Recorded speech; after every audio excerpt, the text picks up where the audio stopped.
Bonjour à tous. Vous connaissez probablement déjà la ville enchanteresse de Paris. Mais connaissez-vous l'un de ses sites les plus emblématiques, le Louvre? Bien que je ne puisse pas vous présenter le Louvre dans son entièreté aujourd'hui, je souhaite vous en faire découvrir une minime partie en vous invitant à visiter mon exposition virtuelle sur ce que le Louvre a nommé « Histoire, les grands événements ». D'ailleurs, à ce sujet, la galerie a été retransmise en direct sur le site spatial pour permettre à chacun d'entre vous de venir apprécier l'étoile. Maintenant que vous connaissez l'essentiel, nous pouvons commencer. Et nous voilà dans l'exposition virtuelle.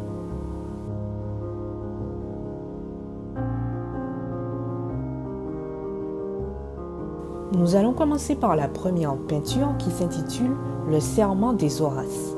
Il s'agit d'un tableau du peintre français Jacques-Louis David, achevé en 1785. Le tableau est de grande taille et mesure 330 cm de hauteur par 425 cm de largeur. C'est une huile sur toile qui est conservée au musée du Louvre, comme toutes les œuvres que nous verrons prochainement. Ce tableau représente un grand sujet de l'histoire légendaire de la Rome antique, où les frères Horace défendent en combat singulier la cité de Rome face aux Curiaces, champions de la ville d'Albe.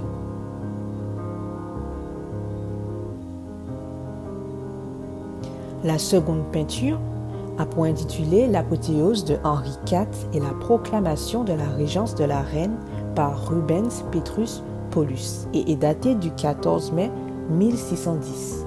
Il s'agit d'une huile sur toile ayant une hauteur de 3,94 mètres pour une largeur de 7,27 mètres. Ce tableau représente le moment où Henri IV, mort, est transformé en Dieu et gagne l'Olympe alors que Marie de Médicis devient régente. Passons à présent à la bataille d'Issus, dit autrefois la bataille d'Arbel. Datée de 1602, cette peinture a été réalisée par Bruegel Jean I avec la technique de l'huile sur bois et mesure 0,8 m de hauteur par 1,36 m de largeur. Elle représente la victoire d'Alexandre sur Darius, roi des Perses, à Issus en 333 avant Jésus-Christ. Ici, il s'agit du tableau intitulé Jeanne d'Arc au sacre du roi Seth dans la cathédrale de Reims. Peint par Jean-Auguste Dominique Ingres en 1854, il s'agit d'une huile sur toile qui a pour hauteur 2,4 m et pour largeur 1,78 m. L'œuvre montre Jeanne d'Arc, les yeux levés d'un air victorieux vers le ciel, qui créditait la victoire à la France lors du sacre du roi Charles VII dans la cathédrale de Reims. La barricade, rue de la Mortellerie, est une huile sur toile de Jean-Louis-Ernest Meissonnier, dit aussi Souvenir des guerres civiles, qui a été datée de juin 1848. Cette œuvre a une hauteur de 0,29 m et une largeur de 0,22 m. Dans le tableau de Meissonnier, la barricade n'est plus. Quelques pavés épars en indiquent la trace et les cadavres sur lesquels se concentre toute l'horreur témoignent de la dureté de la répression dont les responsables ont déjà disparu.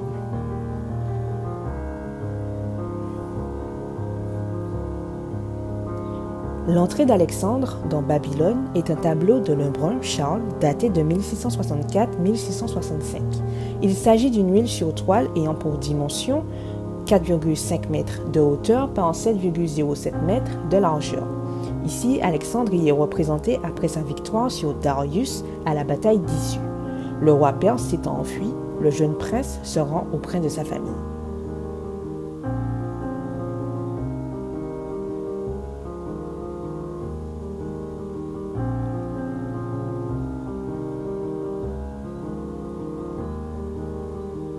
L'empereur Sévère reproche à Caracalla, son fils, d'avoir voulu l'assassiner, dit aussi Septime Sévère et Caracalla, et daté de 1769. Il s'agit d'une huile sur toile réalisée par Greuze Jean-Baptiste d'une hauteur de 1,24 m et d'une largeur de 1,6 m. Comme son nom l'indique, l'empereur Sévère reproche à Caracalla, son fils, d'avoir voulu l'assassiner dans les défilés d'Écosse.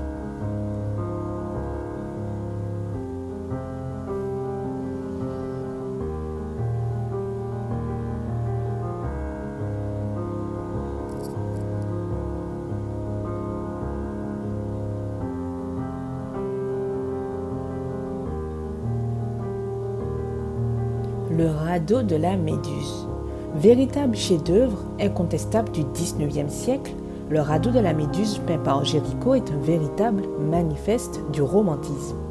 Daté de 1818-1819, cette huile sur toile a pour hauteur 4,91 mètres et pour largeur 7,16 mètres. Elle illustre le naufrage de la Méduse, cette frégate de la marine française.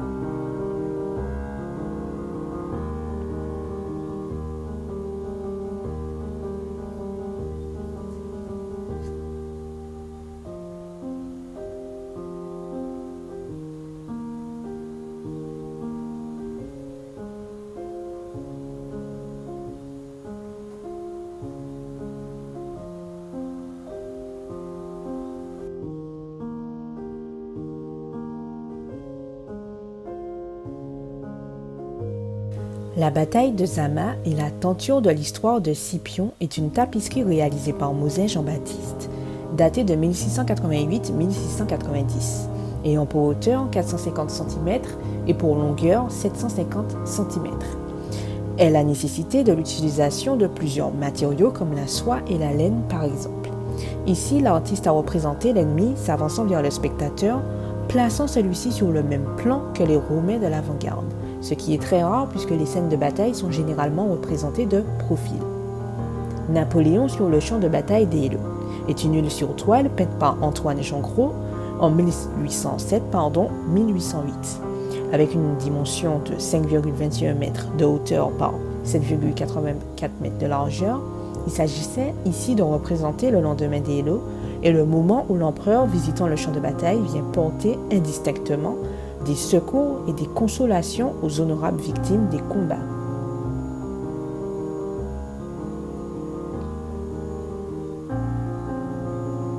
Les Sabines. L'enlèvement des Sabines est un épisode légendaire de l'histoire de Rome au cours duquel la première génération des hommes de Rome se procure des femmes en les enlevant aux autres villes de la région, notamment aux Sabins. Il s'agit d'une huile sur toile datée de 1799, réalisée par David Jacques-Louis, d'une hauteur de 3,85 mètres et d'une largeur de 5,22 mètres.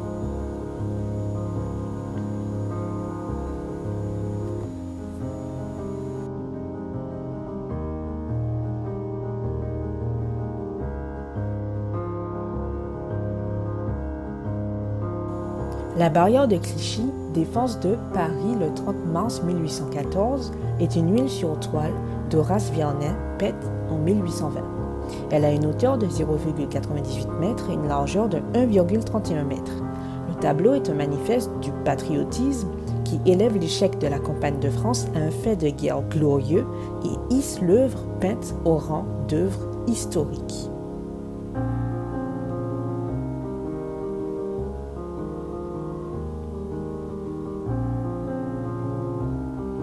La rencontre d'Antoine et de Cléopâtre, reine d'Égypte, est une tapisserie de Basselis réalisée par Lénier Évrard en 1640. Plusieurs matériaux ont été utilisés, dont la laine, la soie et le coton. Ici, Antoine, couronné de laurier, s'avance vers la gauche, suivi de plusieurs guerriers. La reine Cléopâtre, couronnée et accompagnée elle aussi de plusieurs suivants, lui baise la main droite et lui presse la main gauche. Cette œuvre a un poids assez impressionnant de 27 kg avec conditionnement. Et concernant ses dimensions, elle a une hauteur de 314,5 cm à gauche, une hauteur de 311 cm à droite, une longueur de 508 cm supérieure et une longueur de 502 cm inférieure. La continence de Scipion est une huile sur toile de Pitoni, Guillaume Battista, datée de 1732-1735. Elle a une hauteur de 0,56 m et une largeur de 0,96 m. C'est une œuvre assez historique et légendaire de la prise de la cité de Carthage, Nouvelle-Carthage, par le général romain Scipion l'Africain.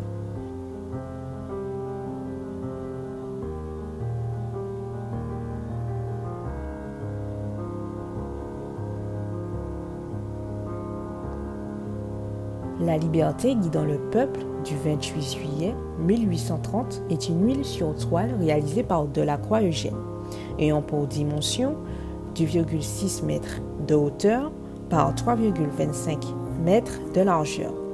Le tableau glorifie le peuple citoyen noble, beau et grand.